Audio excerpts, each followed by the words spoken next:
Labor Day kicks off the start of the busy car buying season, and current low interest rates are helping drive people to dealerships. But before you sign on the dotted line, let's get some advice from Barbara Walker-Green with PersonalWealthAdvisor.com. So we're talking buying versus leasing. Yes. Right off the top, what do people need to consider when they're trying to decide which one to do?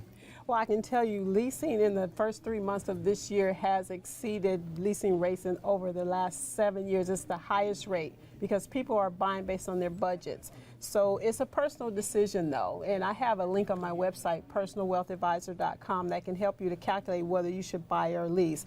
So if you're the person that is strapped for money, leasing may be a good option for you because you don't have to come up with so much money as down payment, right, and you avoid the sales tax. Yeah, so you have 5 questions that a person should ask themselves when they're considering what to do, and the first one was, are you strapped for cash? The second one, do you like driving new wheels? Exactly. If you like driving a new car every couple of years, then leasing is a good option for you because you don't have to worry about the resale value. You can just trade it in and get a new car every 3 years, and you don't have to worry about maintenance either because a lot of the factory warranties covers all the maintenance. One of the other big considerations is how much do you drive? Do you really rack up the miles? If so, leasing's probably not for you then. It is not. Now there's 2 extremes there. If you drive considerably less than the 15,000 miles that most leasing companies allow, then you're paying for depreciation that you're not even causing. But if you drive a lot more, it could cost you from 15 to 20 cents per mile for every additional mile. Oh, wow, okay. So the fourth question you have now, do you bump into things? Are you a good driver? Do you keep that car in pristine condition? Do you keep it in immaculate condition? Because if you're driving the carpool and taking the dog to dog walks